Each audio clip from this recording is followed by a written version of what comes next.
Yeah, baby. Happy.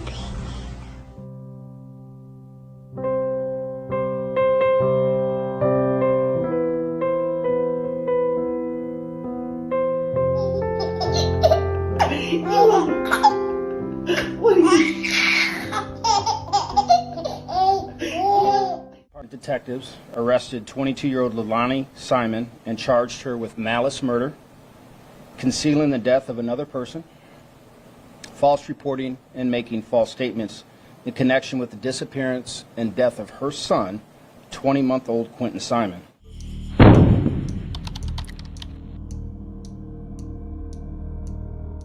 Quinton Simon was born on January 8, 2021, to his mother, Leilani Simon, and his father, Henry Moss. He was lovingly nicknamed Monkey, and the toddler loved watching Dragon Tales, Paw Patrol, and PJ Masks. Quinton also enjoyed chasing his big brother and copying anything that he did. He was bright, happy, smart, and loving. Quinton would also say thank you no matter what it was, even if he was the one that was doing something for someone else. He additionally loved dancing, singing, and giving fist bumps.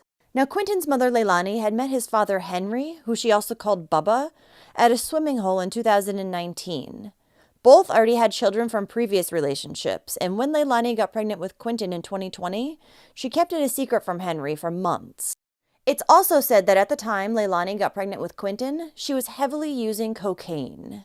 Shortly after getting pregnant with Quinton, she would go to Alabama where she would give birth to him.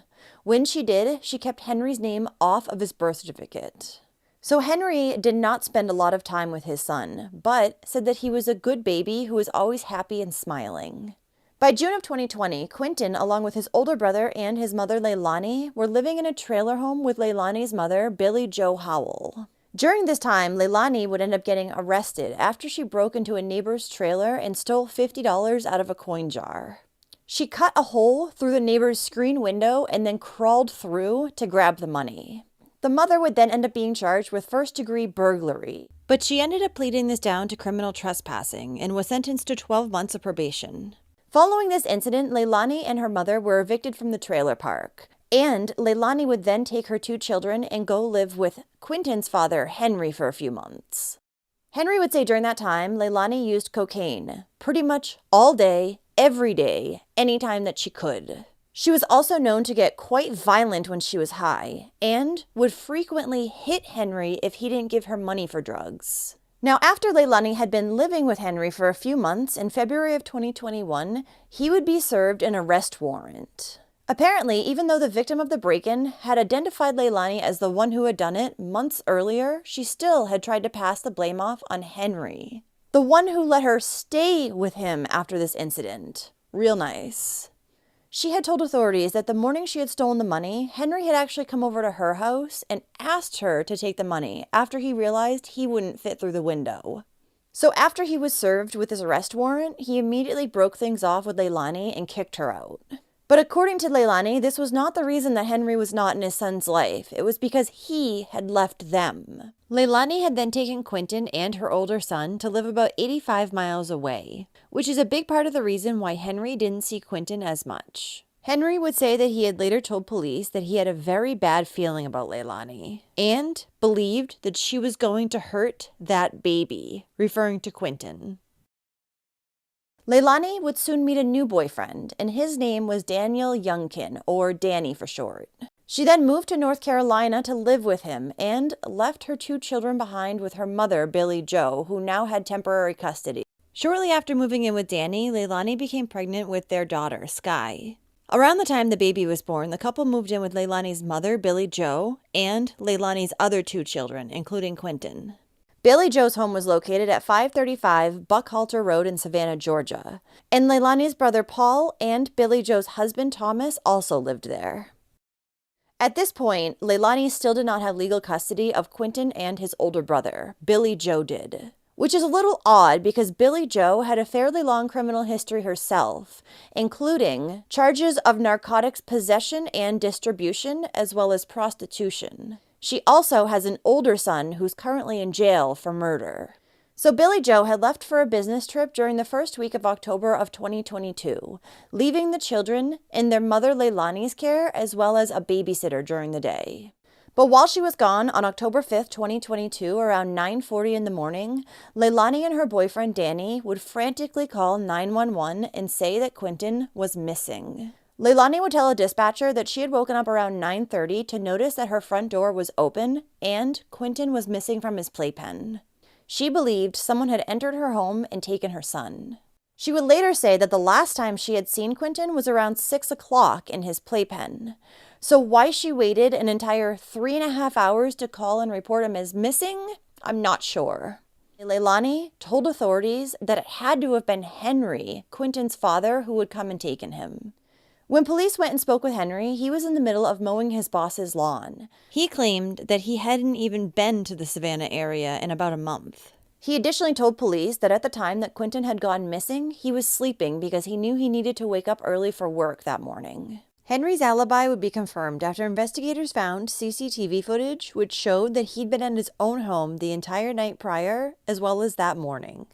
On the first day of their search for the toddler, police probed the area on foot, as well as used a drone and worked with the Liberty County Sheriff's Office K-9 unit. Neighbors also joined the search party and expressed their concern for Quinton. The ground search continued until dark. Then police used heat-seeking technology overnight. But still, 21-month-old Quinton was nowhere to be found. We both left right then. I got here about 3 o'clock yesterday. And I got here about 3:30 in the morning. It's been crazy.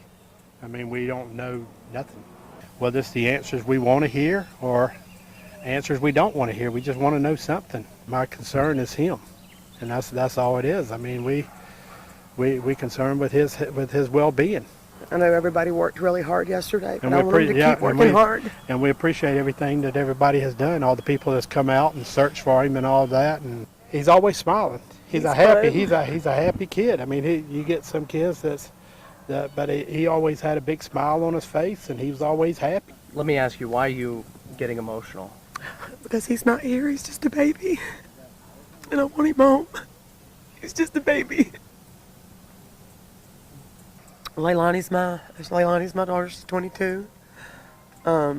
She hasn't always done the right things, and sometimes she does really great, and sometimes she doesn't. And I don't know what to think right now.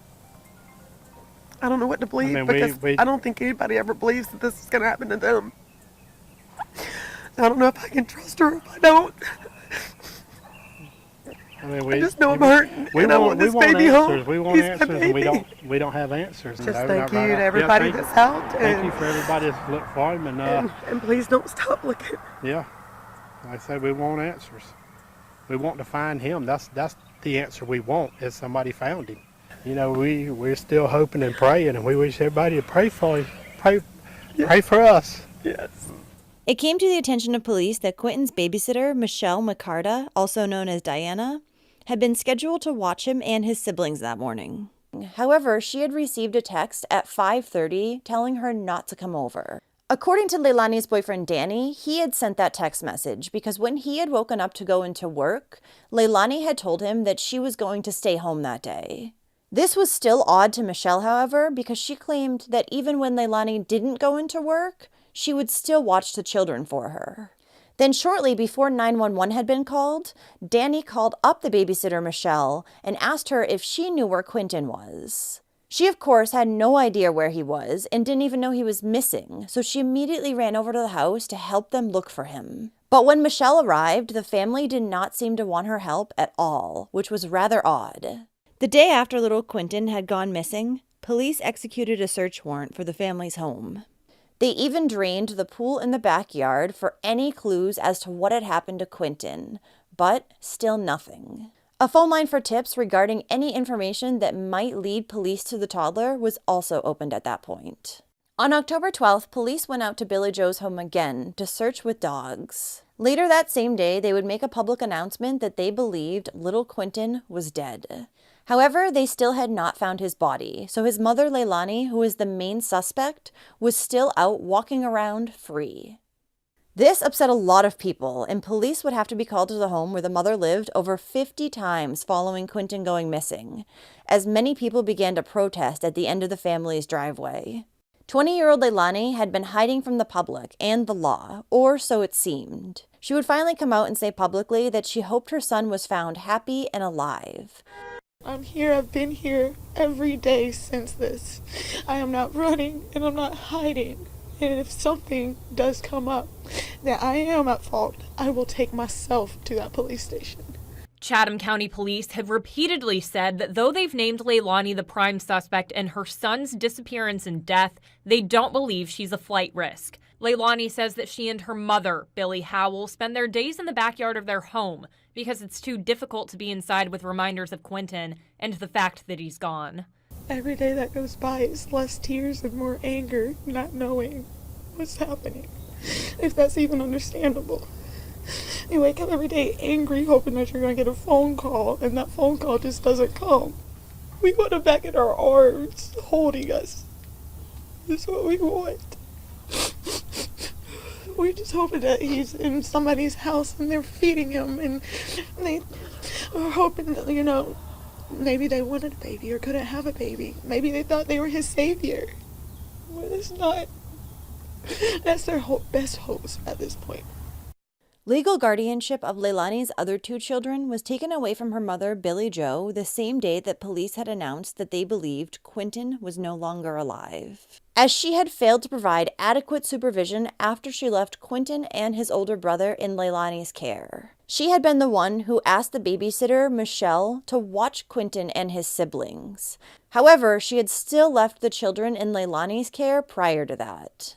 It soon came to light that there had been a dispute between Leilani and her mother, Billy Jo, because Billy Jo had recently filed eviction papers to get Leilani and her boyfriend Danny out of her home. She claimed that the pair had done damage to the house, and Leilani had a long history of stealing from her.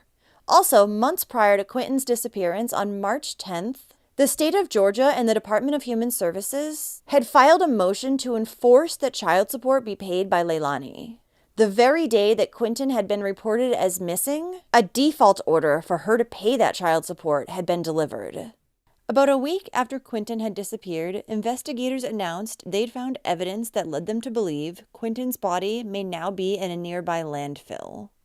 They'd found video footage suggesting that Leilani had thrown her son's body into a dumpster at the Azalea Mobile Home Park, just minutes away from her mother Billy Jo's home. And so, the search of the nearby landfill began almost immediately. As they were searching for her son at the nearby dump, Leilani was spotted out at a local bar with her mother Billy Jo taking shots of tequila. Reportedly, the pair was even getting flirtatious with the staff at the bar. And according to a server, they were having a great time, like they didn't have a care in the world. They were drinking shots of Patron on the deck area, laughing and being loud.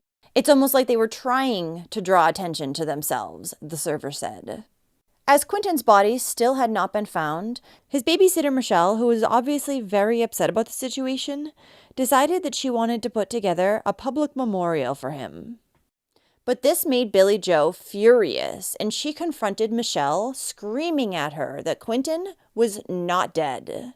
Don't put nothing in your yard. Go ahead. This is my baby, not yours. That's your right, but I text my baby. I text you and I told you what was going on. Oh, so now it's my fault. You didn't go get him. Y'all need to get off the property. I text you. I asked you over and over. I got the text. Over and over I asked you. So you want to blame me? I don't care about the text. You think I would hit you at me? Hey, you think I would do that? Yeah. Really? Because you are...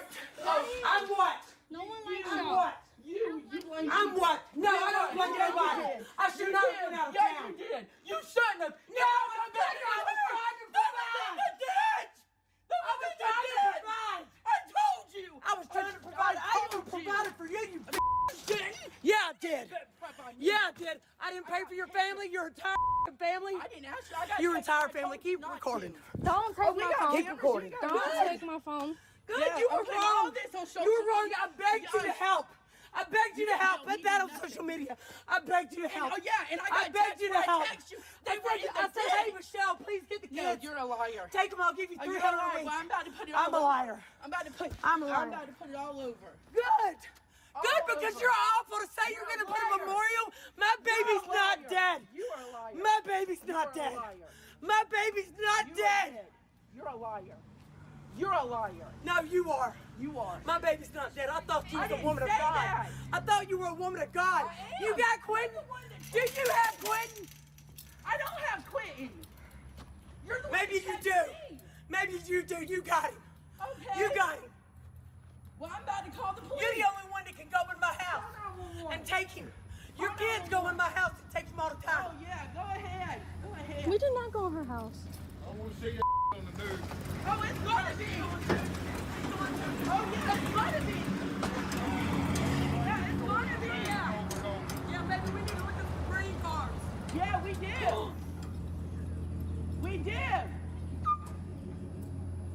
She's going to put a memorial up in her yard. Quinton's not dead. I didn't put a memorial. He's not dead. No one said he was. But then on November 18th, police would confirm that they, along with the FBI, had found a set of human remains, and they believed that they were Quinton's. It would later be confirmed that they indeed were. Yeah, baby. Happy.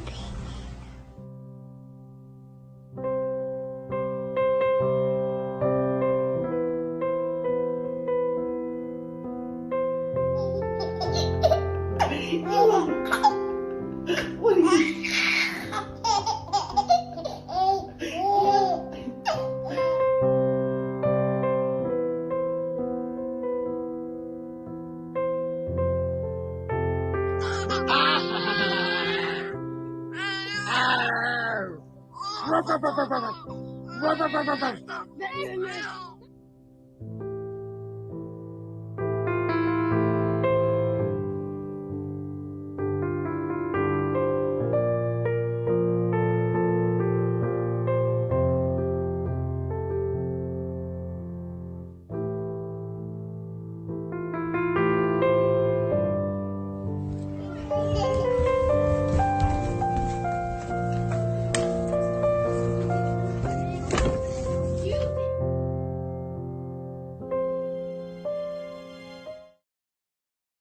Finally, on November 21st, a month and a half after Quinton had been reported as missing, his mother Leilani was placed under arrest and she was charged with the murder of her child. She was also charged with concealing the death of another, false statements or writings, and falsely reporting a crime. She would plead not guilty to these charges and was given no bond. Days later, it was announced that Leilani was actually being held in protective custody. It was determined that Leilani had assaulted her son with some sort of object, though his exact cause of death is still unknown. When she spoke to investigators, Leilani lied multiple times in regards to Quinton's disappearance and death. She would admit to them, however, that the night prior to him going missing, she had taken a Percocet because she had recently gotten her wisdom teeth out. She also admitted to smoking a little weed and eventually would say that she had also done some cocaine. The mother told authorities that she had left her home in the late night hours of October 4th, 2022, to meet her drug dealer, falsely stating that the purpose of this meeting was to pay for an existing drug debt. She had actually gone to buy more drugs. Following this, she claimed that she had met with her friend Misty Bray at a local gas station so she could borrow some Oragel from her. But police weren't buying her story, and Misty would later say that she had not even seen her former friend and coworker since July of 2022. This same friend would also later testify that at one point, Leilani had said to her, "Maybe if I didn't have Quinton, I'd still have Bubba," Quinton's father. There was also surveillance video found showing Leilani's vehicle driving to a dumpster around 1 o'clock that morning, where investigators believe she dumped the body of Quinton. When police had questioned Leilani about this footage, she claimed that she had just been throwing away trash that was stinking up her car. Now, Quinton Simon's grandmother, Billie Jo, would come out and say that she believed that he had actually drowned in the bathtub, while his mother, Leilani, was high and passed out on drugs. Billie Jo also at one point said that her family was deeply flawed and reminded her of the Shameless family from the TV show, which is an extremely dysfunctional family if you've seen it. Just curious, what TV show could you compare your family to? I'm going to say mine is about as dysfunctional as Shameless.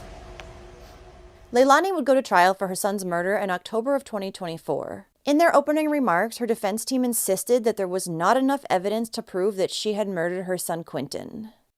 But it was the prosecution's belief that Leilani had actually gotten into a fight with her boyfriend Danny on the night of October 4th, 2022. After the fight, she had left the home, but returned a little while later. They believed that Leilani was worried about Danny's feelings towards her and worried that he didn't love her anymore. Between that stress and the stress of paying child support and facing being evicted from her mother's home had caused her to snap. It was also discovered that in August of 2022, all the pressure that Leilani was facing had led her to make a video saying goodbye to her family, indicating that she was going to take herself out of the world. A friend of Leilani's would also testify that multiple times while she'd been on the phone with her, she had heard the mother physically and verbally assaulting Quinton. The state would then bring forward 17-year-old Talia Macarda, Michelle's daughter. She also regularly babysat Quinton along with her mother. The teen would testify that she had witnessed several incidences of abuse towards Quinton. One time, Leilani had pushed him into a pool with no flotation device. She had also let him run into the street with no supervision. Talia claimed that she even saw Leilani push her son one time after he had broken his uncle's PlayStation controller. To her, it seemed like Leilani favored her other two children over Quinton, even going so far as to say that she did not believe Leilani loved him as much. Talia's mother, Michelle Macarda, would also testify. She told the court that she and her daughter loved Quinton and were very close with him. She had kept Quinton overnight at her home on a regular basis and claimed that the child was always in poor condition whenever he was dropped off with her. Michelle said that Quinton was sometimes dropped off at her home in just a onesie, and he would usually have poop all over him. She also said that he often smelled like spoiled milk and had rings around his neck of dirt, so she would bathe him as soon as he got there. Additionally, it was very rare that Leilani would be the one to pick up Quinton from her home. Normally, it was Danny, and Quinton loved when it was Danny. When it was Leilani's turn to pick him up, he would scream and cry and not want to go with her. There was a difference in the love she showed between Zane and Quinton, and I felt bad, and I would work, and my daughter would say, "Can we just get him, Mom, because this happened today?" And I would say, "Yeah, call her and ask her if he can stay." Can you think of some examples of how the defendant treated the boys differently? Well, she was working at Bojangles, and she had brought food home, and Quinton loved food. And every time he seen a bag, he would want it. He's little. She would feed Zane before she fed Quinton. Every time. And I just thought that was strange. So do you mean she'd give Zane food and make Quinton wait? Yes, ma'am. I mean, Absolutely. She wasn't physically feeding Zane. No, she would give him the food. Just give him food. And he would eat, and then Quinton would be, whining and wanting it. And she would give it to him eventually. Did you ever say anything to her about that? I did not. Are there any other ways that she treated the boys differently that you noticed? Just by the way she talked to him, when she would, once in a while that she did come and pick them up, she would, grab Zane and he would hug her because he was close to her. I mean, you could definitely tell it. And then, Quinton, 99% of the time, wanted to stay with us, and he would start crying. Now, if Danny come and picked him up, it was different. Okay. How did Quinton act if Danny came?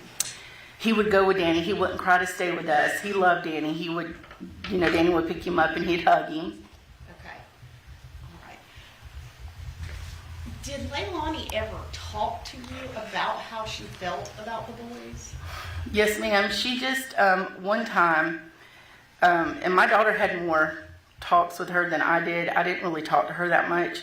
But she just said that she loved Quinton more. I mean, Zane more than Quinton. And, I didn't question it. She's a crappy mom. I knew that. But I just never said anything to her. I would always call Billy Joe when I seen things that was going on. Okay. Did she ever, in that conversation, did she explain more about Like Zane had been through things with her Yes, or anything that like Zane had been her ride or die his whole life, and she did not like Quinton's father. When it was Leilani's ex-boyfriend's turn on the stand, Danny spoke about the night before Quinton disappeared. This is what he had to say. After dinner, at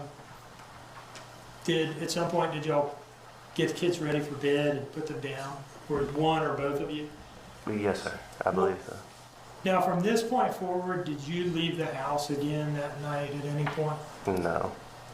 And did the defendant? Yes, sir. What is the first trip that you remember her taking?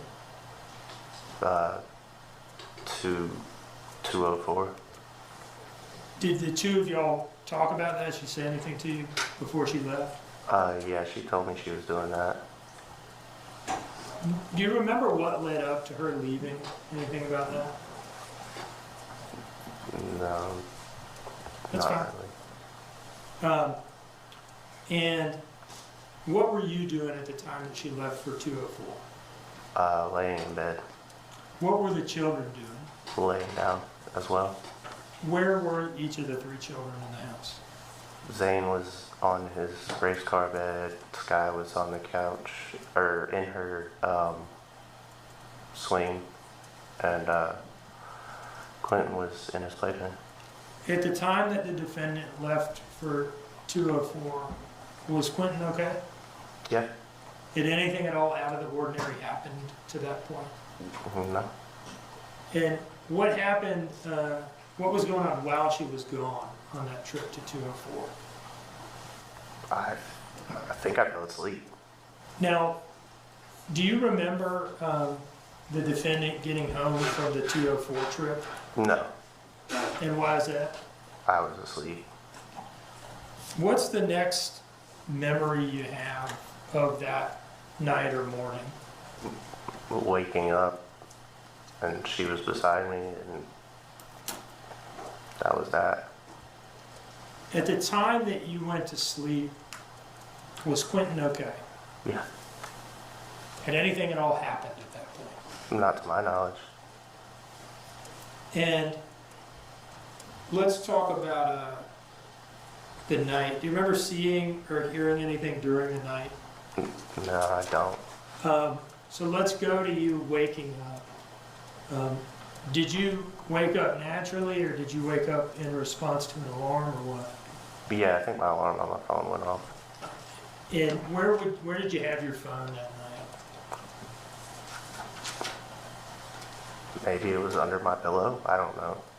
Why would it have been under your pillow? She had a tendency of going through my things. What do you mean? She would, without my knowledge, take my devices and go through them, and I felt it was invasive. Why was she doing that? She had this idea that I was wronging her. How were things between the two of you at this time? There wasn't much there. I was there for Sky. So, you think you had an alarm set and your phone might have been under your pillow? Is that kind of where we left off? Yes, sir. Okay. When you get up, what do you do? Normally try and be quiet so I don't wake any of the kids up. And I tried to wake her up, but she was...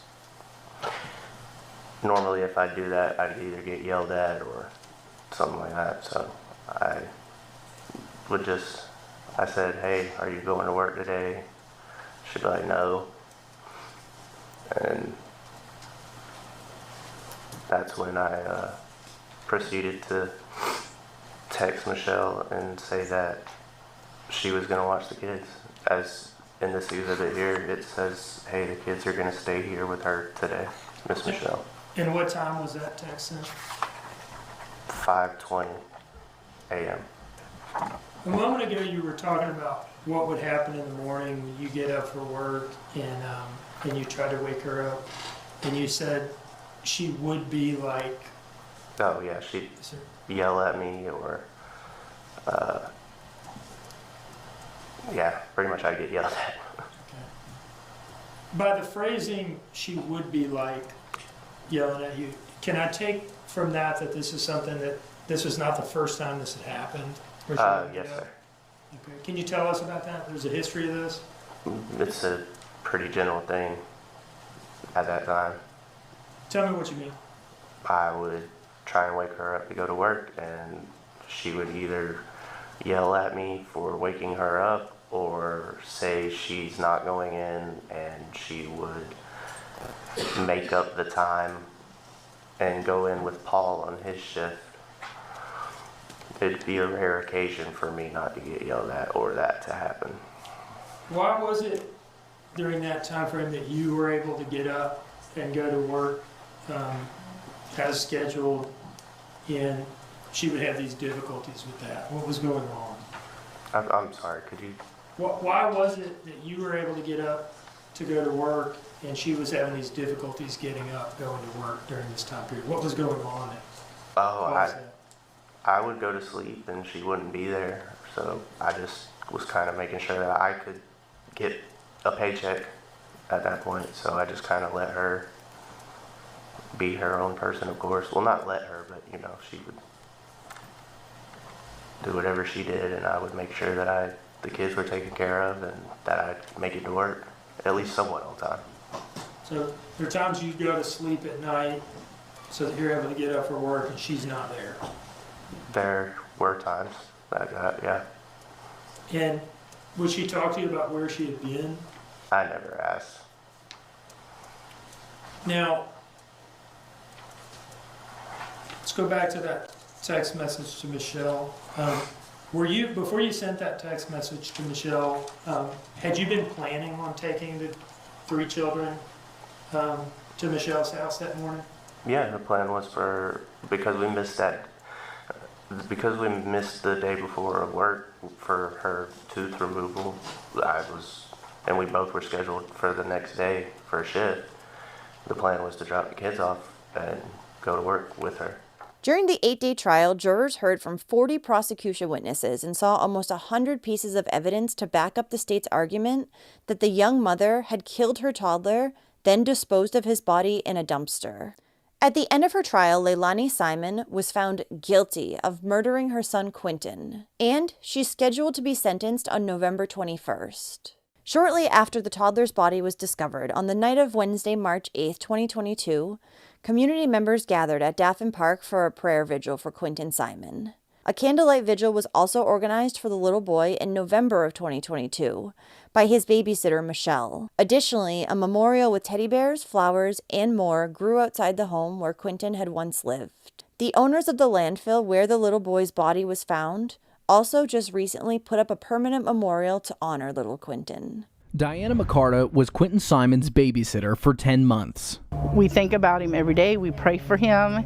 But since October 5th, when Quinton disappeared, it's not been the same. It's been really hard to come outside and look that way and not see Quinton. Friday night, McCarta and 3 others, heartbroken over Quinton, invited the community to a candlelight vigil. I feel like that Quinton deserves this. I feel like that he deserves to have something done in his name. And it's always good when you can get together and pray. For Jesus Christ's name we pray these things. Amen. Amen. We've been through things. I just think that it's awesome that so many people still have love in their hearts and they can come together and show love for Quinton the way they are.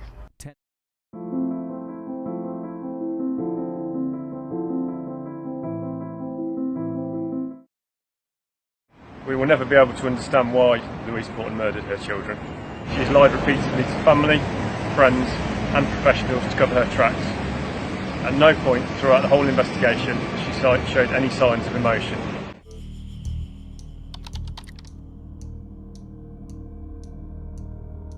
Little Lexi Draper was born to her mother, Louise Porton, who was just 18 years old at the time. The little girl's father was named Chris Draper, and he and Louise would go on to have a second child together a few years later, named Scarlett. But while Louise was still pregnant with Scarlett, she and Chris broke up. The mother then moved from Willenhall to Rugby, UK, about an hour away. Here she began living with her new boyfriend, whom she lied to, and told him that he was actually Scarlett's father. But this relationship would soon fail as well. Louise had also cut Chris completely out of his daughter's lives, and he never even got to meet his youngest, Scarlett. The mother and her 2 children soon began living in a council housing flat located on Park Road in Rugby. Louise was a struggling single mom, but she received a lot of help caring for the girls from her parents and sister. She worked part-time as a model on multiple networking sites, including Purpleport, which is for freelance models. Louise went by the name Lollipop and specialized in erotic, cosplay, and glamour work. According to one of the ads that Louise posted, she's an easy person to get along with and reliable. She also stated that she was open to all types of photo shoots. The mother was on multiple dating apps too, and would have sex with men for money. One time, she even left her apartment with the girls sleeping there by themselves so she could go have sex with a man in his car. Another time, she allowed a man to have sex with her in the bed that was directly next to the bed where her daughters were sleeping. She just told him they needed to try to be quiet. Then there was one time that Louise said to a client, "Tell me how much you put in and I will do pictures. If you put enough in, we can meet up and I will F you." On January 2nd, 2018, 3-year-old Lexi was rushed to the emergency room after her mother said that she was struggling to breathe. Once the little girl was examined, however, doctors determined that she had a chest infection, so she was given antibiotics and sent home. But just 2 days later, emergency responders were called to Louise's apartment, and they would find Lexi lying on her back on the floor, having difficulties breathing. Luckily, they were able to save her life. Oddly, though, her mother did not seem to be that concerned, and she told paramedics that the girl had recently been having seizures. Lexi was subsequently brought to the hospital, where it was determined that she still just had a chest cold, and shortly after, she was sent home. But just days later, on January 15th, 2018, Louise called emergency services again to report that her 3-year-old daughter was not breathing. Ambulance service, is the patient breathing? No. They're not breathing? No. Okay. And who was it we're talking about? Lexi, she's 3. She's 3? Bear with Yeah. me. Okay. So she's unconscious and she's not breathing. So help has been arranged, okay? When paramedics arrived just 9 minutes later, they found Lexi lying on the floor of the bedroom in the noticeably cold apartment. Her skin was pale and her lips were blue. It seemed like she had been dead for some time before paramedics arrived, because they also noted that rigor mortis had already started to set in her jaw. Louise told first responders that she had given her daughter a bath and put her to bed, only to later find her unresponsive. She then cried briefly for less than a minute before exiting the room. Following Lexi's death, an SUDC, or Sudden Unexplained Death in Childhood investigation, was opened. This is mandatory in the UK when someone under the age of 18 unexpectedly dies. And in the meantime, Louise and Scarlett were placed into a nearby hotel. But since no readily apparent cause of death could be determined for Lexi, her body was returned to her mother so she could prepare for her funeral. The thing is, Louise did not seem upset at all. Just one day after the tragedy, on January 16th, she would accept 41 friend requests on the dating app Meet Me, and was also messaging multiple men on another app called Badoo. Louise chatted with one individual about her leg tattoo before then telling him, "My little girl passed away yesterday." When he gave her his condolences, she replied back with, "It's all right." She also arranged a date with another man that very same night. And just days after Lexi died, she was heard laughing on a FaceTime call with a man while she was at the funeral parlor. In CCTV footage taken at Louise's apartment just hours before emergency services had been called, you can see her with Lexi and Scarlett, and everything and everyone appears to be completely fine.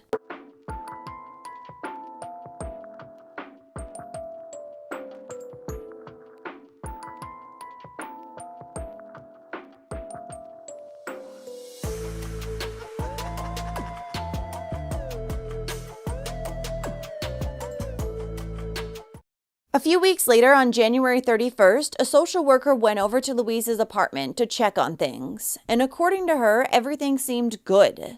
17-month-old Scarlett appeared happy and healthy. But just one day later, tragedy would strike yet again. On February 1st, 2018, Louise called 111, the non-emergency medical hotline, to report that her daughter Scarlett was unwell. Just prior to this, the mother had been captured on CCTV driving all around Rugby and was spotted on Barbie Road, Dunchurch Road, and Russellheim Way. During this time, Louise was also seen stopping at a gas station where she filled up her car. She then continued driving for a bit before pulling into the parking lot of Elliott's Field Retail Park, where she placed the call. She told the operator of the non-emergency phone line that she was in the car with her daughter in the back seat, and she couldn't wake her. When she was asked if Scarlett was breathing, she said no, yet she hadn't found the situation urgent enough to call the emergency phone number. When paramedics arrived on the scene shortly after, they found that 17-month-old Scarlett was already dead and appeared that she had been for quite some time. Her skin was freezing cold and she was lifeless. When Louise was asked what had happened, she said that Scarlett had been diagnosed with the flu and that her other daughter had just died of the same thing weeks prior. Yet the mother, once again, appeared to be emotionless. Doctors couldn't find any natural reason as to why either of Louise's children had died. There had also been CCTV captured at the hotel where the mother and Scarlett were staying just earlier that same day, and in it, the little girl looked just fine. Even though Louise was appearing highly suspicious to many others, her own mother, Sharon, was supporting her still. That's until March 11th, when Sharon posted to social media saying, "I really miss you so effing much, but being called a liar hurts me more than my own daughter punching me last night and knocking me on the floor. Then telling me I'm no mother of hers. Thanks, Lou. And all I've done since my grandkids passed is stick up for you, so thanks for hitting me." A second post stated, "I have always been there for you and never ever said a bad word about you, so thanks for the punch to my head last night. Sticking up for you, but no more. You've really hurt your own mother, so thanks, Lou." Now, even though Sharon makes the claim of always being there for her daughter, it's said that the two did not have a very good relationship. This was mostly due to the fact that Louise felt rather scorned by her mother, who had left her when she was young to go be with another man. She had then refused to have a relationship with her mother going forward. This had caused a lot of anger to build up inside Louise, and according to her cousins and siblings, she would try to attack them when they were younger, but would do it in a way so that the adults around them didn't notice. She was very sneaky about it. Louise's grandmother, Joy, would say that she noticed after her granddaughter visited, things would go missing. When she confronted Louise about this, she just got angry and told her that she would never visit her again if she accused her of stealing. Much of Louise's family would say that she drank heavily, used drugs, and had developed a sex addiction. She was the black sheep, and many of her relatives had cut her out of their lives, since all she ever did was use them. Over a month after Lexi's death, on March 20th, 2018, Louise Porter was arrested on suspicion of murder in regards to both of her daughters. The girls' autopsies revealed that they had died as a result of airway obstruction, likely suffocation. Additionally, both Lexi and Scarlett were found to have older injuries like they had previously been assaulted. Little Scarlett had bleeding in her neck tissue that suggested significant pressure had been applied to her airway. Authorities believed that the mother had killed Scarlett hours earlier in the hotel room, then carried her down to the car and proceeded to drive around with her lifeless body in the back seat. This theory was later supported by a small amount of blood that was found on a pillow in the hotel room where they'd been staying. Louise was still denying killing her children, however, saying she had no idea how they had died. And for some reason, she would be released from police custody as they continued to investigate Lexi and Scarlett's deaths. So just 8 days after her arrest, Louise was back on social media and she changed her profile picture on Facebook, then captioned it with #smile, #FuckTheHaters. A few months later, in June, she attempted to sell several trash bags full of Lexi and Scarlett's clothing on Facebook Marketplace for just £20. And in November of 2018, since Louise was still not in jail for some reason, she posted a couple of pictures of her daughters on social media and wrote, "Mommy's angels taken from me too soon. You will never be forgotten. R.I.P." Now come to find out, when Lexi had first been admitted to the hospital, her symptoms were consistent with deliberate airway obstruction, rather than the chest infection that doctors had diagnosed her with. While her daughter was being treated in the hospital on that occasion, Louise had gone to the bathroom to take several sexually suggestive photos of herself, and she sent them over to multiple men. She also told another man that he could pay her £300 during a photo shoot, and in exchange, he could do whatever he wanted to her. Additionally, the mother sent over 80 text messages to a security guard whose number she had gotten while in the emergency room. And just hours after Scarlett had died, Louise went on her Snapchat, posting a photo of both of her daughters with the caption "R.I.P." Not something you would be thinking of doing after one of your children just died. As police continued to investigate Louise, they spoke with those who knew her and her daughters. One person they spoke with was her former landlady, Leanne, who said that she would do anything to avoid having to care for her own children. In fact, Leanne often babysat the girls and said that she saw them more than their own mother did. According to her, when Louise rarely did have them, she would become easily frustrated with her daughters. When they cried, she would tell them to shut the F up, or she would give them something to cry about. There was also a time where she had pulled Lexi by the arm up off the floor while she was having a temper tantrum and told her to get the F off the floor. It was a common occurrence for Louise to just completely ignore her daughters so that she could talk to men. Additionally, she would leave Scarlett and Lexi with her own father so that she could go out drinking and partying all the time.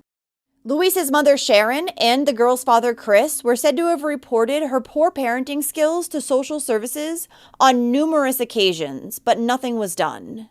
Come to find out, just one day before Lexi died, Louise had sent a message to a man saying that she was having a difficult time with her 3-year-old because she had the deadly flu. She claimed that doctors told her she was going to die, but the thing is, no doctor had ever said that to her. She had also sent numerous messages to various other people, saying that she was worried she was going to lose Scarlett too. But at that point, there seemed to be no reason for her to worry about anything like that. Just hours before Scarlett's death, Louise had messaged a man on WhatsApp and asked him if he could put £30 in her bank account right then and there, as she needed it for gas to get Scarlett to the hospital because she wasn't well. She then said, "I'm not losing another baby."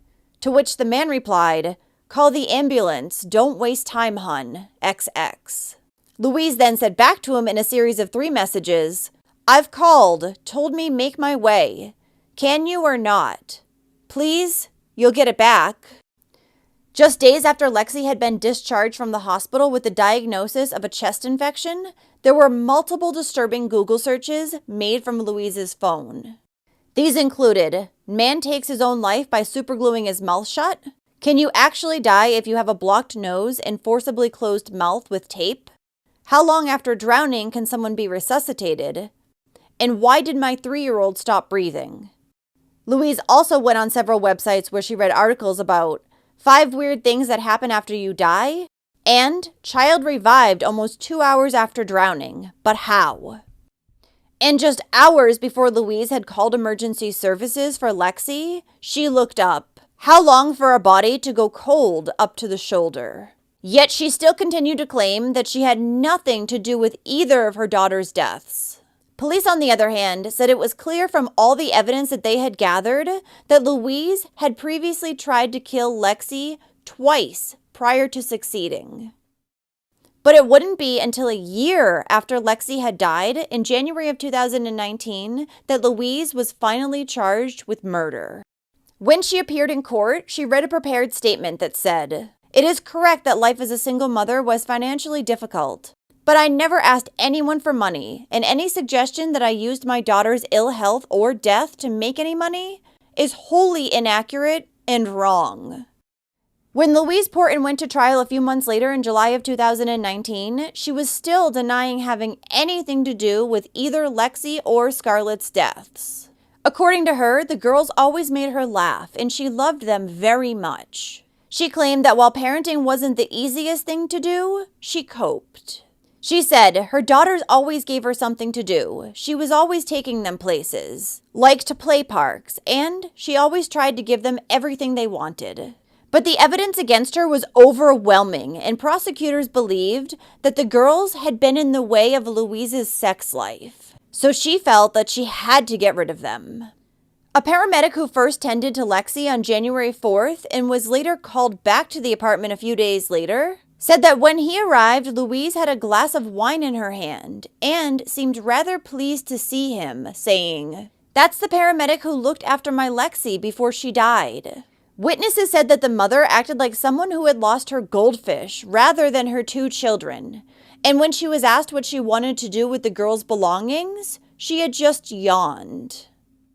While Louise would tell the court that she found it difficult to express her emotions and form emotional attachments, she wasn't found to be suffering from any type of mental illness. And at the end of a 5-week trial, Louise Porton was found unanimously guilty on 2 counts of murder.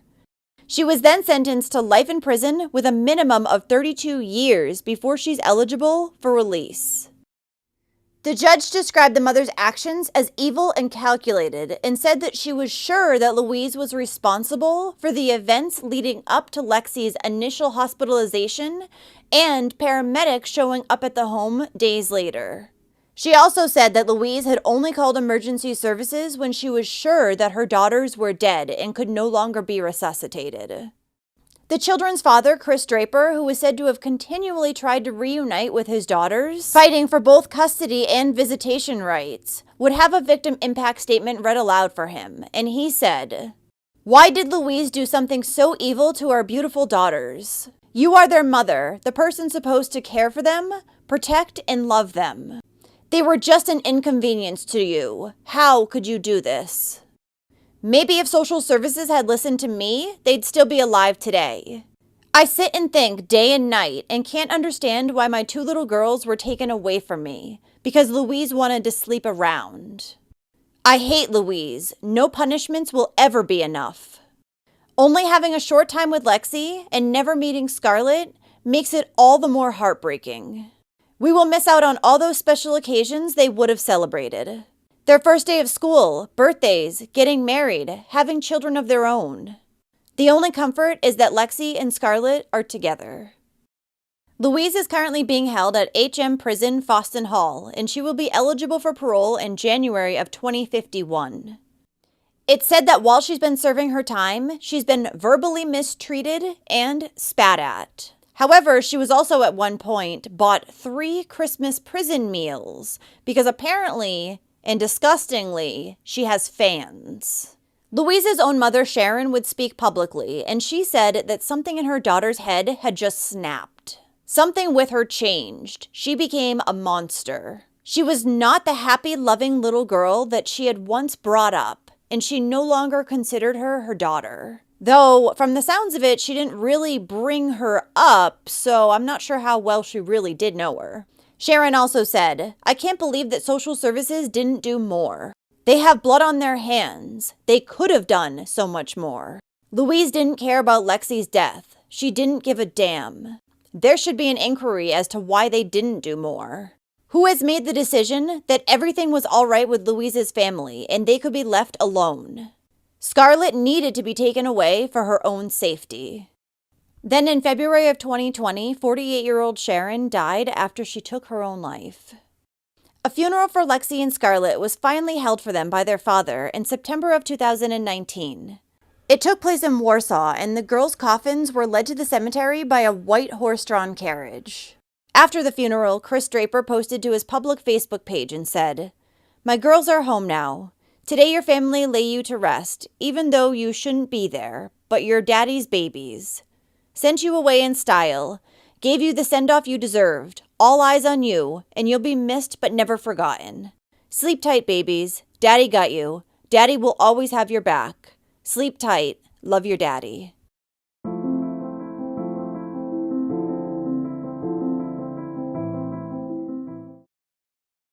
If you guys don't, locate my son, what's going to happen?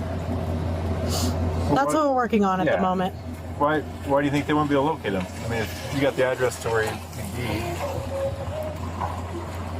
Because, I don't know, I'm just saying, if you guys are not able to find him, what can happen?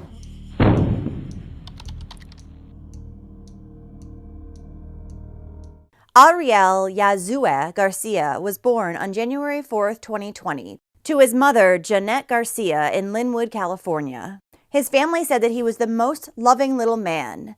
Ariel enjoyed jumping, dancing, running, watching Blippi, and riding his bike. He also loved playing with his pretend police cars and wanted to be a police officer when he grew up. Ariel additionally had a brother who was 4 years older, and he loved to play with him. At some point not long after he was born, Ariel and his family moved from California to Washington. Here, they lived with Jeanette's mother, Maria. Then, on March 27, 2024, Jeanette's relatives would contact police, stating that she and Ariel were missing from the apartment where they had recently been staying.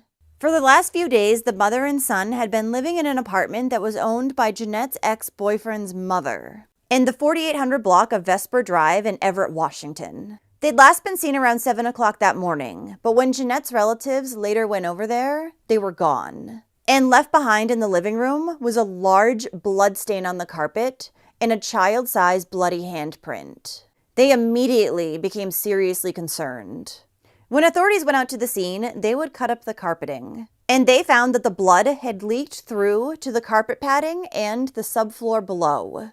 This led them to believe that a very serious injury had occurred. So right away, police began searching for the mother and son, and a 24-hour manhunt ensued. During this time, authorities would discover that Ariel's older brother was safe. He had been left behind with his grandparents. But making police even more concerned about Ariel's safety was come to find out Jeanette's mother, Maria, had contacted Child Services a few days earlier, on March 23rd. During this phone call, Maria expressed her concerns that her daughter was using drugs, acting crazy, and violent. The grandmother also told the agent that Jeanette had yanked Ariel's 7-year-old brother off his bed by his feet, then taken him to a bar with no shoes on. But it was determined that Maria's concerns did not meet the requirements to have a family assessment report opened at that time. However, the very day after she made this report on March 24th, a caseworker would open a family assessment response. This required that someone from the department go out and meet with the family and children within 72 hours. Apparently, this had come as a result of Jeanette bringing Ariel and his 7-year-old brother to the hospital, where the older brother had told a doctor that his mother had dragged him down the stairs by his neck. A nurse additionally reported that she had concerns about Jeanette's behavior while she was there. In the meantime, Ariel's grandmother was somehow able to obtain physical custody of his brother, but not him. She was still very worried about her other grandson, though, so on March 25th, she filed for emergency custody of Ariel. She told court officials that her daughter Jeanette's behavior was very unpredictable and violent. She also had a long history of alcohol and substance use, which had only gotten worse over the last few months. Her drug of choice was methamphetamine. Ariel's grandmother, Maria, additionally wrote in her request for custody, "I love my grandson, and I want to protect him from whatever his mother is capable of while she's on drugs." Maria had also filed a restraining order against her daughter, Jeanette, which said that she was not allowed within 100 feet of Ariel or his brother. So this emergency guardianship order had been granted to Maria on March 26th. And at that point, she had 48 hours to serve it to her daughter, Jeanette. So the following day, on March 27th, Maria and a few family members went over to where Jeanette and Ariel had been staying, which was when the blood was discovered and the 911 call placed. What's the address of the emergency? It was Vesper, close to the 44th and Everett. It is an apartment complex. There's a missing child with his mother. His mother is most likely on drugs and not supposed to be with her. In the apartment, there's a big blood stain, and then the mom is missing with her child, and we were afraid that she did something to him. So you said there was a mom there with a child? She is missing with her child. She was there. She was not supposed to be with her child. She had a stay-away order because she is on drugs and she is a danger to her child. It was issued by the court yesterday. We were trying to serve her the papers, but we found nothing. And just a blood stain. Did you call the police yesterday? We don't know how to get police involved to go after them because we were about to serve for the papers for a guardianship, but we didn't find them. Ma'am, when was the last time you saw the mother and child? Me personally, I don't know. My mother-in-law saw them, I think, Monday last, but she knew where she was. She just disappeared today. She was staying with some people, and apparently they just said that she said, the mom, that the kid is at the hospital, but we don't know. Because she supposedly is in rehab in Vancouver all of a sudden. A court date had also been scheduled for March 29th to go over the conditions of the guardianship and the restraining order, something Jeanette likely knew about. Following their gruesome discovery, Jeanette's family had tried to reach out to her to see where she and Ariel had gone. When they did, Jeanette would tell one family member that she had actually given her son up for adoption. She would then tell her ex-boyfriend's mother, the one whom she was renting the apartment from, that Ariel had fallen off the bed, so she had taken him to the hospital. Now, police had also attempted to contact Jeanette and find her son Ariel. Surprisingly, when they did contact her, Jeanette answered the phone. She told them that the reason for the blood in her friend's apartment was because Ariel had gotten injured after he had fallen off his bed. Then she claimed that she had dropped him off in Portland, before changing that to Seattle and hanging up the phone. Just a little while after this phone call had taken place, Clark County Sheriff's deputies were informed that Ariel's mother, Jeanette, had been found. She was currently at a rehab program in Ridgefield, so officers went there to speak with the mother. Upon their arrival at the center shortly before 7 p.m., one officer would note that there was blood on Jeanette's sweatshirt and shoes. Her response was that her son had fallen that morning and hit his head, but he was fine. You got some blood drops on your shoes. Yeah. So my son fell this morning earlier. Oh no. Yeah, but I was able to take him to the doctors and everything was okay. I took him with another lady so she can watch him for me because I wasn't staying at home. I had problems going on with my parents and they didn't let me in the house. So I was staying with another lady. She was super sweet. That's where my son fell.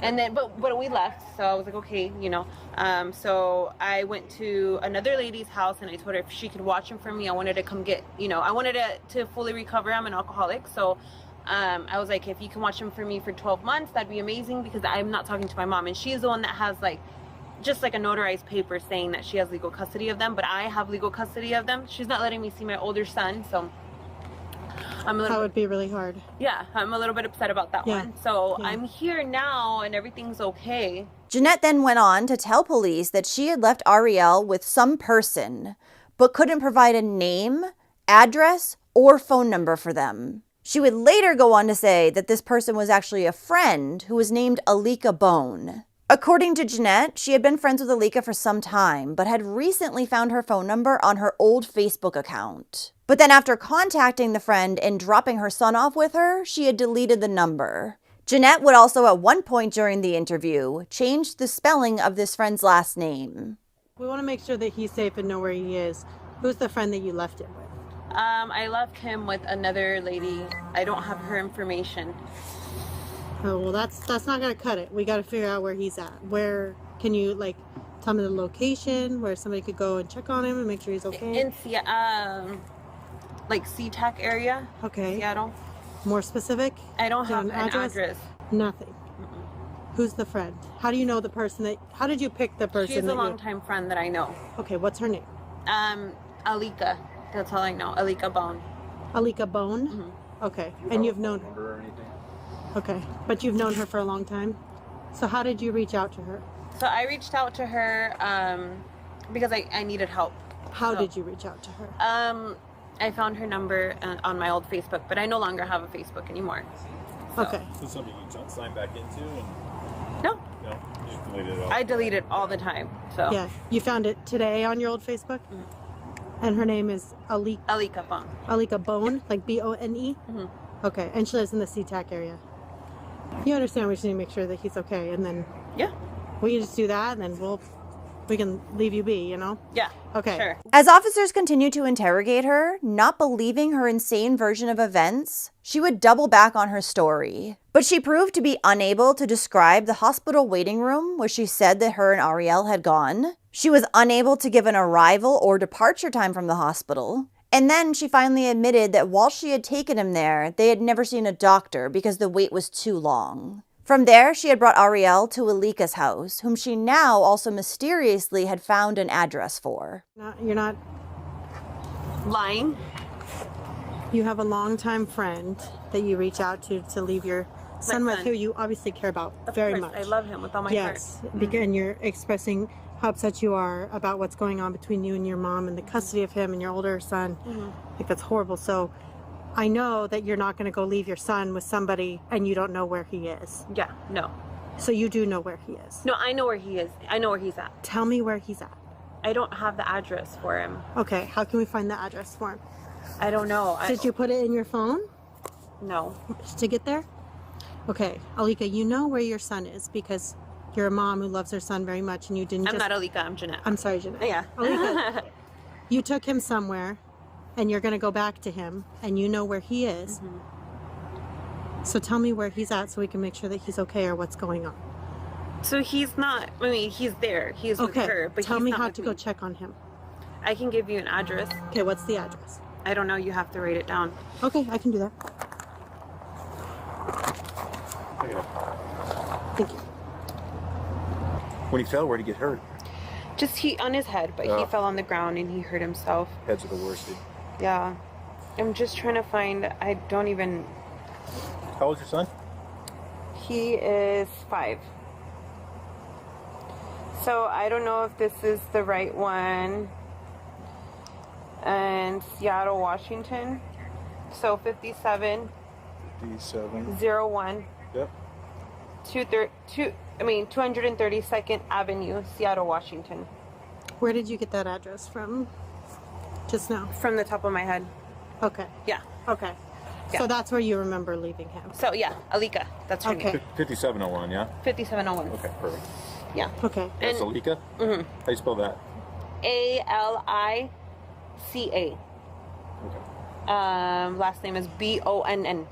Bonn? Yeah. Bonn?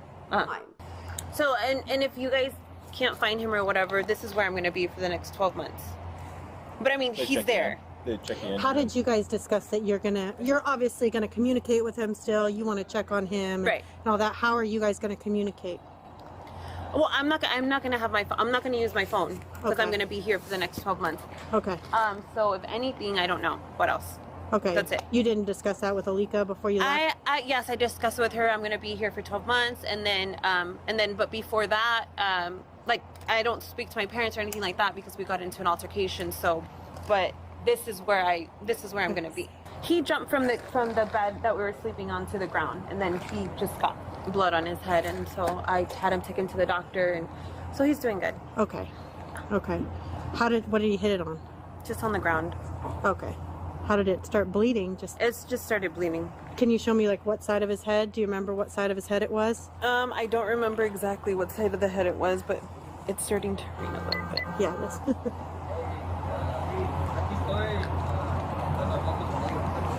Okay, so you don't... what time did it occur today? Just, like, early, like at 10, 11. 10 or 11? Okay. Do you know what time it is now? It's already 6:30, or about to be 7. So how long were you guys at the hospital? We were only there for a little bit. I don't even think he got checked. We got there, and, but I didn't wait enough for him to get checked out, so. So he didn't actually go back and get checked. Gotcha. Did you actually go inside and check him in? Mm-hmm. Okay. And then did you tell him you were leaving, or did you did? Okay, you just said he's not going to be seen and left? Yeah. Okay, and how is he acting? He's okay. Yeah. What happened to him when he fell?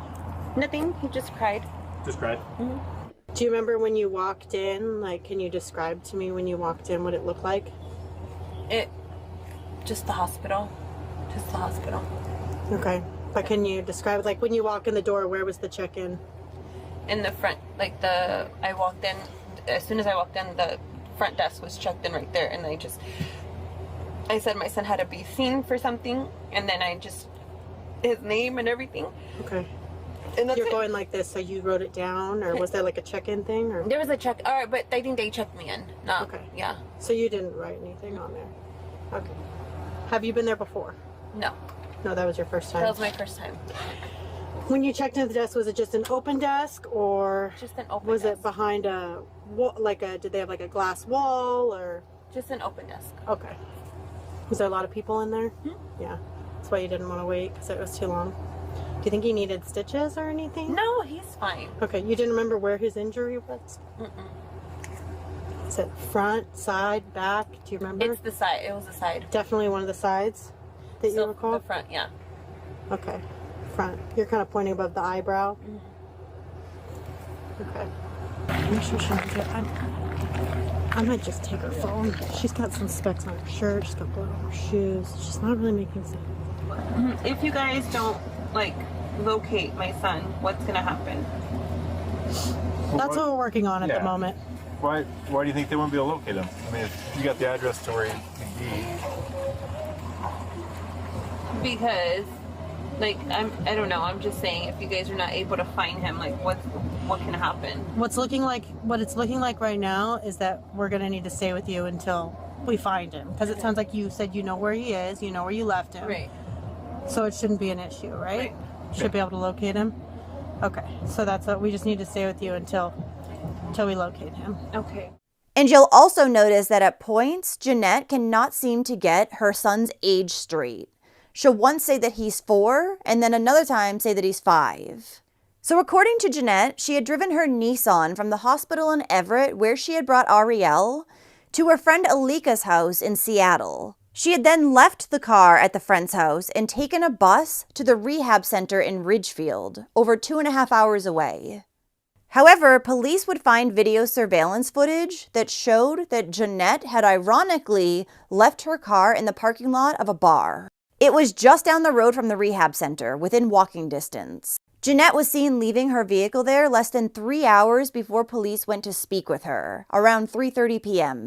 Now, according to the staff at the rehab center, it was not Jeanette's first time there. Her mother had dropped her off a number of times in the past, and she had been very problematic each and every time she'd been there, getting in fights with others and not listening to her sponsor. They believed that she had some serious mental health problems. Police would actually speak with a few different witnesses from the rehab center, and here's what some of them had to say. Saw her today, and she looked pretty out of it. I mean, she had her haircut, like Britney Spears kind of thing, went crazy because she used to have long, big black hair, And Daniel told me that her mom was calling because they can't find her son, and her mom went to her house and saw blood. I don't know how dramatic it was, but saw blood. I don't know where, but just saw blood. Okay. And they can't find her son. And then she's over here, and Daniel, my brother, where's your son? He's with my mom.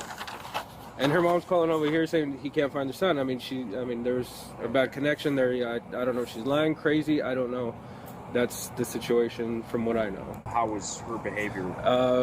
Drastically different, because she was always bubbly and loud and had this big, great laugh, kind of really annoying laugh, and talking to everybody, and she was just kind of with her hands in her pockets and quiet. And Luis, my dad, actually talked to her mom and told her mom that she needed to probably find her daughter special help, like a psychiatrist or something like that, because her problem was beyond just drugs and alcohol now. It was her mind was there sometimes and it wasn't. So we told her to come actually get her and find her a special help, and that's the last time we heard from her. Jeanette would be brought down to the police station for further questioning. And in the end, she would be booked into the Clark County Jail on a charge of making a false statement to a public servant after police had discovered where her car really had been left. Authorities were able to track Jeanette's cell phone data, and it showed that she had been near the Joint Base Lewis McChord military base. Video surveillance footage was then obtained from that area, and it showed the mother getting out of her car in a gray hoodie around 1:40 p.m. that day. She had retrieved a large object wrapped in a white blanket from her trunk, then walked into the woods with it. When Jeanette returned back to her car a little while later, her arms were empty. Immediately, police would go out to this area, and there they would find the body of 4-year-old Ariel Garcia. His body was found about 75 miles away from the apartment where he had been staying with his mother, close to halfway between the apartment and the rehab where Jeanette was later found. The little boy had died from multiple stab wounds in an attack that authorities said had gone on for a prolonged period of time. He had been stabbed a total of 41 different times. 16 of these stab wounds were in Ariel's chest alone, and he had other wounds on his back as well as defensive wounds to his arms. Ariel's mother, Jeanette, who was already being held in police custody, was then charged with first-degree murder, second-degree murder, and assault of a child in the first degree. She was held on a $5 million bond. However, her lawyer tried to argue that Ariel's death was not premeditated, but rather a result of mental illness and a lack of meaningful addiction treatment. And since Jeanette had no prior criminal history, her lawyer asked that her bond be reduced down to just $500,000. The prosecution, on the other hand, believed that Jeanette had murdered Ariel to try to keep her own mother from gaining custody of him. The judge would end up agreeing with the prosecution, but he did still slightly lower her bond from $5 million to $3 million. Jeanette pleaded not guilty to her charges, and she is still sitting in jail awaiting her trial. 5-year-old Ariel Garcia's funeral would be held on Thursday, May 2nd, 2024, at St. Elizabeth Ann Seton Catholic Church in Bothell, Washington.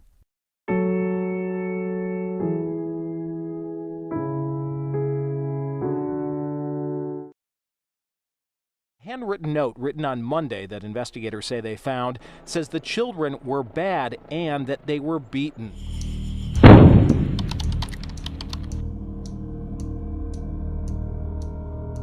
Sophia Brito was born on April 14, 2011 in Lowell, Massachusetts. When she was 4, she had moved to Fitchburg with her mother, Shayna Pedroso, her father, Marvin Brito, and her older brother, Julian. Julian had also been born in Lowell in 2008. These children didn't go to school, there was no relatives checking in on them, and there was no child services involvement in their lives. So there was very little known about Sophia and Julian, other than the fact that they were the very best of friends. The family had moved into their home here at 139 Stony Brook Road in Fitchburg in 2015. The neighbors said that the family was rarely seen and often kept to themselves. Since the children didn't attend public school, many neighbors didn't even know of their existence. But this is where 2 innocent children would unknowingly be abused for years. Julian had attended public school very briefly in 2012, but after that, neither child stepped foot back in a school again. In 2017, their mother Shayna had submitted a homeschooling application for both of the children. This was their first and only recorded interaction with the city's school district. So these children were not attending school from 2012 to 2017, and nobody had any idea or did anything about it. Both of the children's parents, Marvin Brito and Shayna Pedroso, were originally from Lowell, Massachusetts. Prior to their moving to Fitchburg, they lived on Fulton Avenue in Lowell. And much like their neighbors in Fitchburg, the people that lived near them had also reported that the family was very rarely seen. On the morning of April 10th, 2018, Shayna Pedroso texted her husband to tell him that there was something wrong with their daughter, Sophia. Marvin, who was on his way back home at the time, told Shayna that they needed to call the police, but Shayna replied back, telling him that she wasn't going to jail, and instead, she was going to flee. A few minutes later, at 11:58 a.m., Marvin dialed 911 and told the operator that his daughter Sophia was not breathing. He also told the operator that he believed his wife and son were back at the home with Sophia. He was still on his way there. Shayna, however, was not home. She had run, as she said she would. When police arrived at the home, 9-year-old Julian was sitting outside on the front steps, and he was visibly injured. He told police that his little sister, Sophia, was upstairs, dead. Once they entered the house, police found 6-year-old Sophia. She was lying unresponsive in one of the upstairs bedrooms. She had extensive bruising throughout her body. And her brother Julian also had lots of bruising, 2 fractured legs, a neck wound, as well as various other cuts and burns. This is UMass Memorial Hospital in Leominster, which is about 7 miles away from the family's home. This is where Sophia and Julian were both originally brought, and where Sophia would also be pronounced dead. Julian would later be transferred to UMass Memorial in Worcester for more intensive care. It was later determined by the chief medical examiner that Sophia had died from blunt force injuries, and her manner of death was homicide. Ironically, as all of this was happening, the family's minivan that sat in the driveway had a sticker on the back that showed a smiling, happy family of 4. Far from what was really going on in this family. So police were on the hunt for Shayna, who was nowhere in the house or the surrounding area. A be on the lookout was issued by police for Shayna as well as the car that she was driving. The public was told that she may be armed and dangerous. Not long after that, Shayna's car was spotted in Chelmsford, Massachusetts, which is about a 40-minute drive northeast from Fitchburg. However, no one was in the car at the time, so the search for Shayna continued. Police would try to ping Shayna's cell phone multiple times, and it would end up pinging near a cell phone tower on High Rock Road in Fitchburg, only about 2 miles away from her home on Stony Brook Road. Around the same time, a woman who had heard the be on the lookout for Shayna had seen a woman matching Shayna's description a short time later, talking on her cell phone. The resident didn't think that there was anything out of the ordinary about this, however, she called the police just to be safe. So officers were dispatched to the area where the cell phone tower had pinged Shayna's phone to be. Upon their arrival, police found Shayna and placed her under arrest. And when they arrested her, they found that she had on her an envelope containing several $1,000s worth of cash, as well as a journal. In the journal, police would find an entry from the day prior, April 9th, in which Shayna talks about beating her children, and she put a note saying that they were bad and beaten. She also said that this beating had left them both bedridden. Shayna was originally charged with 2 counts of assaulting a child and reckless endangerment. Marvin Berto, the children's father, was also placed under arrest, and he was charged with reckless endangerment and permitting injury to a child. A search warrant for the family's home was obtained, and they found small droplets of blood throughout the house, as well as many holes in the walls that looked to have been caused by a hammer. In addition, investigators would end up uncovering even more journal entries by Shayna. Hundreds, in fact, that detailed the beatings of both of her children since 2014. These diary entries suggested that a high degree of trauma and physical abuse had existed in the home. What a sick bitch, recording how she hurt her children. What is it, so she can go back and look at them later and smile about all the awful things she's done? Ugh. Both Marvin and Shayna were arraigned at the Fitchburg District Court, and new charges had been added. Shayna Pedrosa was indicted on charges of second-degree murder, aggravated assault, and battery on a child, as well as reckless child endangerment in regards to Julian. The 37-year-old pleaded not guilty to the murder charge and was ordered held without bail, as she was clearly a flight risk. Marvin Berto was also held without bail after pleading not guilty to his charge of manslaughter, permitting aggravated assault and battery on a child, and reckless child endangerment. When Julian had been brought into the hospital for treatment for his injuries, he had immediately been taken into emergency custody by the Department of Children and Families. He had tons of wounds, cuts, scars, and burns. One large wound on his neck had actually been superglued shut by Shayna. Julian was also found to be bone thin and malnourished. When police had spoken to the little boy at the hospital, he told them that he and his sister had actually been attacked by bullies when they had been left outside on a walk alone. I'm guessing that's the story that his mother Shayna fed him prior to her fleeing the house. Julian also told the police how he had tried so hard to help his little sister that day, but he couldn't because he had fractures in both of his legs. He said that he had heard his mother in the bathroom with his sister screaming at her. And then he heard his mother pick up Sophia and throw her down. He went on to say that he badly wanted to call 911 to try to save his sister's life, but neither one of his parents would let him. Julian also told police that originally his mother had become angry on the morning of April 10th because his sister Sophia wouldn't drink her water. Yup, she ended up getting killed because she wouldn't drink water. The little boy also said that after his sister's death, he himself wanted to die so he could be with her. He described Sophia as his best friend and said they always had fun together. Julian would remain in the ICU for 10 days, and then he would be released to his uncle who lived near Boston, Shayna Pedrosa's brother. And Julian's uncle was actually a licensed clinical social worker too. and he himself said he had never encountered such brutality from a parent in his career. Now, Shayna had claimed that she had homeschooled her children, but she had taught them very little, if anything.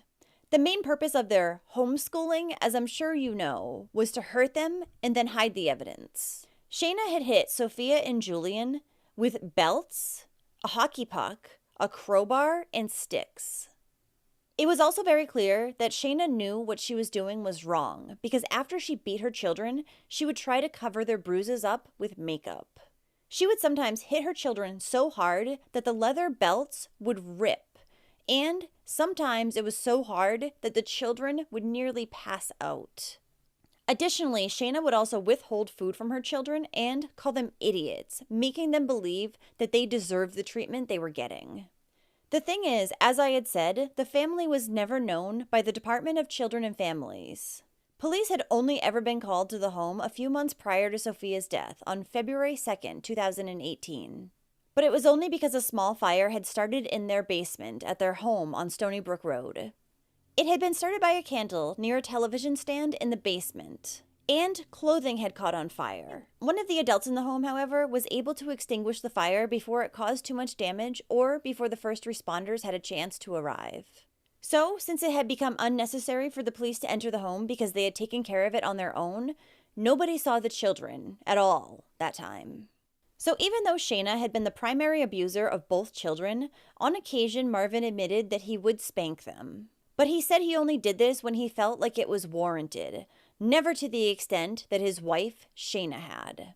Marvin, who was a longtime employee at a concrete company, also was not home during the days, so he said he had no idea the extent of the abuse that the children had been going through. He said that when he wasn't working during the days, he was forced to live downstairs in the basement for the rest of the time. Shayna was the one who primarily raised their children. Text messages would corroborate the claims that Marvin had given police that he lived in the basement. His wife forced him to live down there.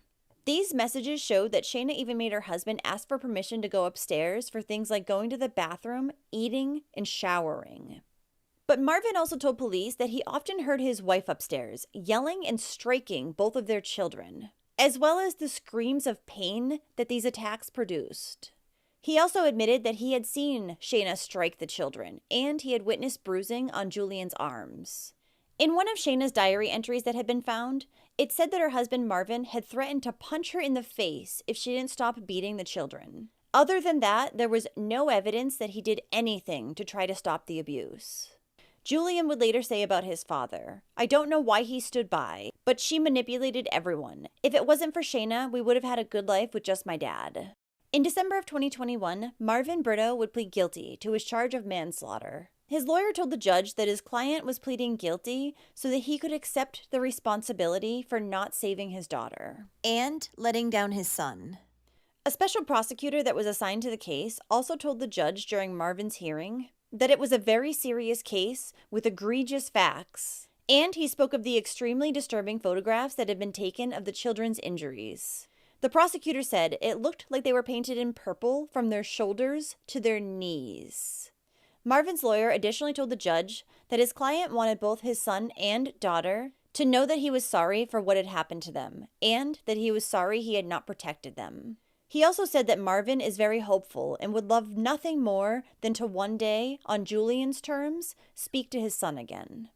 The prosecution had requested that Marvin be sentenced to 12 to 14 years in prison, while the defense asked for just time served. He would end up being sentenced, however, to 8 years behind bars.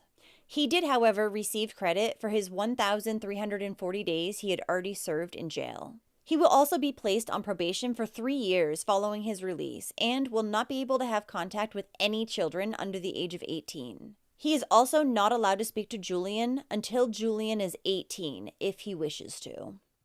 Shayna Pedrosa would go to trial in June of 2022, and she would take a plea deal in which she pled guilty to second-degree murder, as well as assault and battery on a child, with substantial injury and reckless child endangerment. It was the priority of the district attorney's office to spare Julian from the anguish of a trial, and having to relive all the awful details of what he and his sister had to go through. So instead, they had wanted this plea deal. And Shayna decided that she needed to plead guilty because they had so much damning evidence against her. Her attorney actually said that because of all the journals that had been found in Shayna's handwriting, if it had gone to trial, his client didn't have a prayer. And she would, quote, be a goner. Shayna's attorney described her as highly intelligent, as she held a psychology degree and had worked for a year and a half as, get this, a case manager at the Massachusetts Society for Prevention of Cruelty to Children. She helped out first-time mothers and fathers, and then she later worked to help families with daycare vouchers. Ironic, isn't it? Shayna, however, had never been diagnosed with any type of mental illness her entire life. Julian would read his victim impact statement in front of the court during Shayna's sentencing, and he said that he did this because he wanted to show his mother, who he would only call by her first name, that he was no longer afraid of her. He said that he had trusted her and she failed him. She had made him and his sister believe that she was beating them for their own good. He said that Shayna deserved worse than the death penalty and life in prison would be too easy for her because she would get food and water, unlike he and his sister had.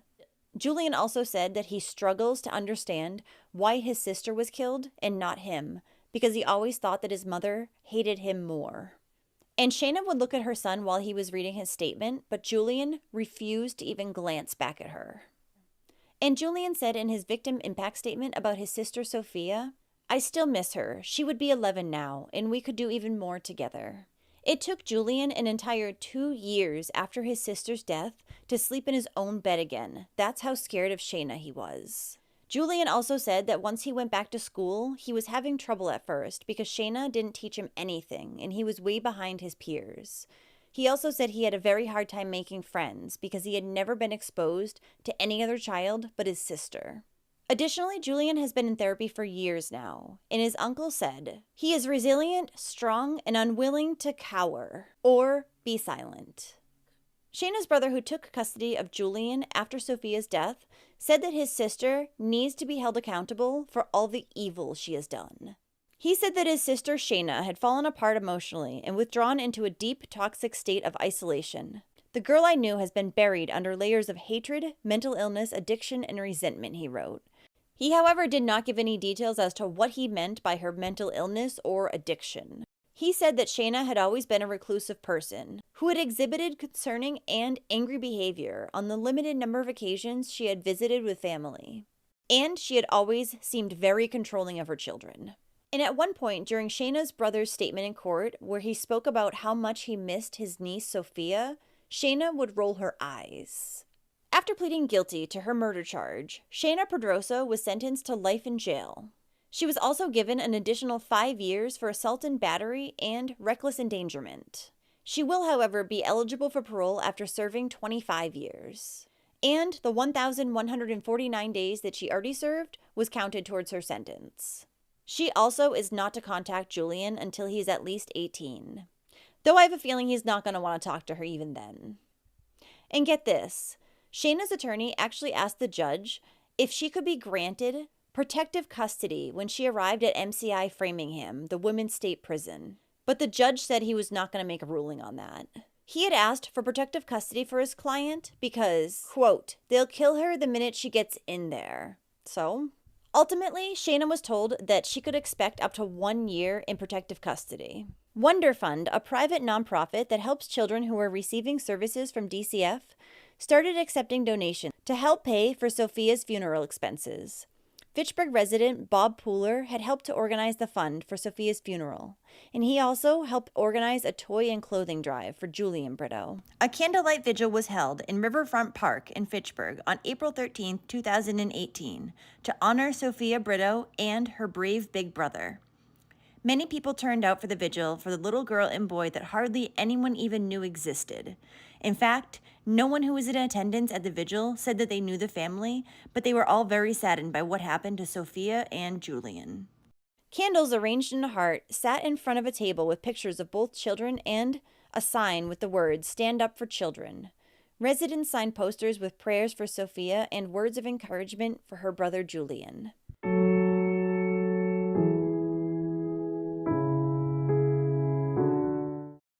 The sheer brutality that innocent 8-year-old Lila suffered on March 13th of 2024 is really like nothing I've ever seen in my 5 years of handling child abuse cases. Assistant Wayne County Prosecutor Aaron Wilmoth says nobody called 911 until Saturday, when 8-year-old Lila Lynn Castle was already dead.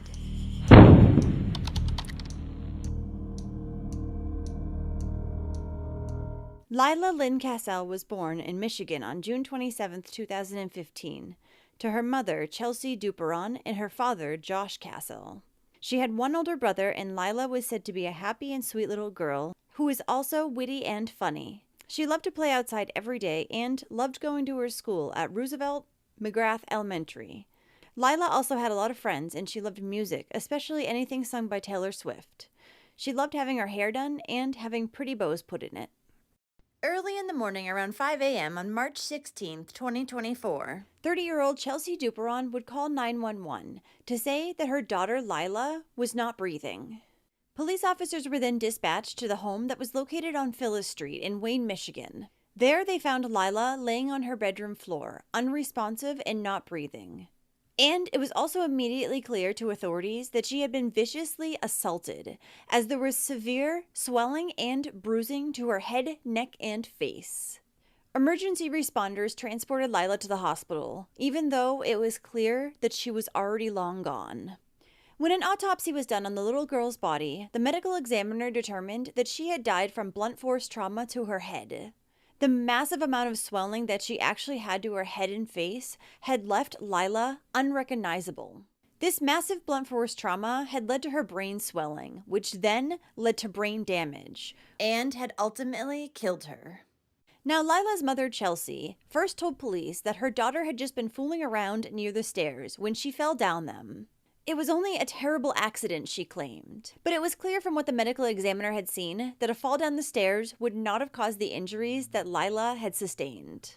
In addition, if she had fallen down the stairs, she would have had other injuries to other parts of her body consistent with a fall down the stairs.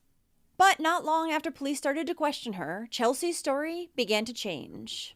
The officer who had been interviewing Chelsea noticed that since they had been in the interrogation room, Chelsea had been trying to reposition her body.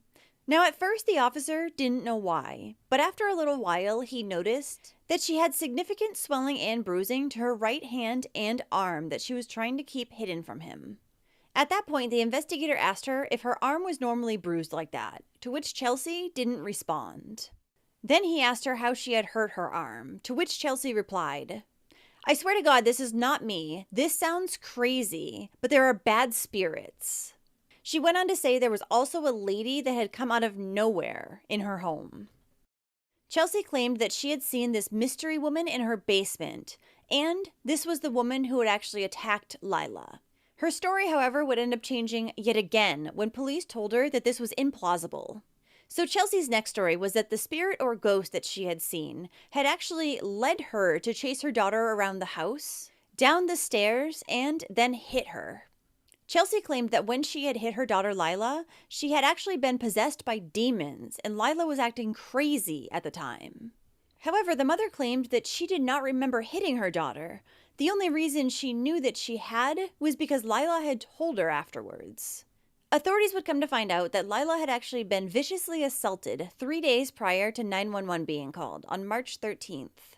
Chelsea told police that she had not gotten any medical attention for her daughter because she believed that she was getting better, making it unnecessary. But by the time 911 was called, an entire 3 days after the assault, Lila would already be dead. So when the emergency responders had found Lila, they had also noticed that she had been wearing a diaper. Now, she was clearly potty trained by her age, so police asked Chelsea why she was wearing a diaper. Chelsea told them that after Lila had been injured, it was too difficult for her to get to the bathroom on her own, so this was easier. Chelsea Duperon was then placed under arrest and charged with felony murder as well as first-degree child abuse. She was held without bail. The same day that Lila was found dead, Chelsea's live-in boyfriend was also brought down to the police station for questioning. While police have not announced his name yet, it is being publicly said by Lila's family members on social media that his name is Daniel or Danny Probst. Danny told police that everything was normal in the home the previous Monday and Tuesday. Then, he and Chelsea had had a fight late Tuesday night, though he didn't say what this fight was about. Chelsea's boyfriend then told the authorities that the following day he had come home from work around 3:30. He had then found his girlfriend outside pointing at the house, talking about how she was possessed. When Danny went inside the house, he found Lila lying on the floor with lots of water all around her. He said that at that point, she was responsive and talking to him. He then said he picked her up and brought her to her bedroom and placed her in her bed. He had noticed that she was clearly in distress, but since she wasn't his daughter, he said he didn't feel like he was responsible for getting her help or for calling the authorities to report the abuse. So instead, he just let it go and left it up to Chelsea. The next day, which was a Thursday, Danny said he spoke with the little girl and asked her what had happened the previous day. Lila said that her mother, Chelsea, had been listening to music when suddenly she attacked her. Lila said that she ran to the basement and hid, but Chelsea had tricked her to come back out again, and then she had poured water on her and began hitting her. Only 2 days after this talk with Lila, she would be dead. Chelsea's boyfriend also said that he had previously heard his girlfriend talking about spirits, but it had never been anything like this before. Yeah, no kidding. And he also said that she had never hurt her daughter before. Danny would end up being arrested and charged with accomplice to the crime after the fact. But he made bail and is free right now until he goes to trial. According to Lila's family, he is also an eyewitness. So his charges won't be made public until after Chelsea is sentenced, as they are likely going to be using him against her during her trial. My guess is he'll end up getting a plea deal if that's the case. Investigators said that had either Chelsea or Danny called 911 on the day that Lila had been injured, she could have been saved. But instead, they had just placed her into bed and left her to die, while Chelsea went out to buy Vaseline, diapers, heating pads, and alcohol for herself. Chelsea is also known to have a problem with alcohol, and her relatives believe that she may have been on drugs at the time of Lila's murder. In addition, Chelsea in the past had been known to drive drunk with her daughter in the car. Lila's family opened up a GoFundMe to help her grieving father Josh with all of the expenses he was now facing. But Chelsea and her family would begin telling people that he didn't deserve any help because he had abandoned his daughter by signing away his rights. They also claimed that Josh didn't pay his child support. However, this was all lies. In fact, Josh had always paid his child support and had only had his rights taken away after there had been unproven allegations made against him by Chelsea. These allegations, however, had never been investigated and Josh was never charged with anything. Yet, he lost custody of his daughter Lila. Chelsea had also been keeping Lila's family from seeing her for months prior to her murder. Lila's paternal grandmother, who had not seen her granddaughter in 4 years, had to go down to the coroner's office to ID her little body after her mother, Chelsea, refused to do so for some reason. So the first time she got to see her granddaughter in 4 years, she was lying there cold on the table, battered, bruised, and with all the life gone from her. Now, Chelsea's mother, Kendra Duperon, is supporting her daughter and saying that she did not kill Lila. She couldn't have because she loved her, she claimed. She literally admitted that she did kill her daughter, but all right. Prior to moving to Wayne, Michigan, Chelsea, Lila, and Danny had actually lived in Huron Township. While there, Lila had made many friends, and one of these friends' mothers said that Lila would spend lots of time at their house, sometimes even for days. She also said that not only was Danny abusive towards Chelsea, but also towards Lila. This friend's mother also claimed that Danny had broken into her house many times. One time, Danny had gone to Lila's friend's house in the middle of the night and entered, then grabbed Lila to bring her home, even though she was supposed to be spending the night. There was another time that this friend said that Danny had come to the home and ripped Chelsea out, who had been visiting, by the hair. He was then beating her right in the front yard.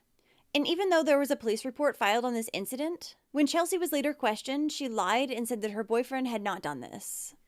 Neighbors of Chelsea said that they had worried about Lila, and they often tried to look out for her. Though they never saw any signs of abuse, they often heard Danny yelling at her and Chelsea. One time they heard him even yelling, You want something to cry about? I'll give you something to cry about. These neighbors also remember Lila as being a fantastic and lovable kid. And they remember how funny, talkative, and always happy she was. Neighbors say they were concerned about what was happening at this home, so they looked out for Lila, never saw any signs of abuse, but were worried about what else they saw and heard here. I could hear him yelling at her, not only the mother, but the child. You want something to cry about, I'll give you something to cry about. I mean, who speaks to their kids like that? I went to the police with videos from my cameras, and I showed them the things that I saw was going on, and they told us if we ever saw abuse on the child, to let them know. Now neighbor Jason Wilhoit remembering Lila instead of trying to watch out for her. Fantastic kid, playing in the front yard, cartwheels, just a lovable kid, funny kid. Jokes, I'm just very talkative, cheery, always happy when she was over here. A former classmate of Chelsea's would say that she had known Chelsea to be very violent. She said that Chelsea was an awful person who had made dozens of enemies while in high school. And there were many girls who wanted to fight her for one reason or another. Then there was even a post on Chelsea's Facebook a while back that said, "I'm trying to be a gentle parent, but it's like they think I'm a pussy or something." Right, gentle? What the fuck? Chelsea Duperon was arraigned on her charges, and she pled not guilty. She was also ordered to not have any contact with her boyfriend, and she had to undergo a psychiatric evaluation. And during her arraignment, Chelsea was seen smirking, appearing completely remorseless for what she had done. The prosecution called Lila's injuries unfathomable, and that in her autopsy photos, she didn't even look like a child. She was unrecognizable because her beating had been so bad. Apparently, Chelsea had also put some makeup on her dead child prior to calling 911 in an attempt to hide some of the damage she had done. The prosecutor also said, "The sheer brutality that innocent 8-year-old Lila suffered on March 13th of 2024 is really like nothing I've ever seen in my 5 years of handling child abuse cases." Chelsea's next court hearing is scheduled for June 17th. Lila's family is now trying to change the broken system and do what they can to prevent any more unnecessary deaths. They are hoping to have a law passed that will be called Lila's Law, which will make it required that the government does their job properly when investigating baseless allegations made by mothers against fathers. They say they are wanting nothing more than loving fathers to be able to keep their rights as fathers. A celebration of life for Lila Cassell was held on Saturday, April 20th, 24 at Stark Funeral Home in Ypsilanti, Michigan. She was then cremated. Lila's aunt Elizabeth Duperon said about her niece, 8 years old, she shines so bright. Just know the whole world is on your side, baby girl. The world.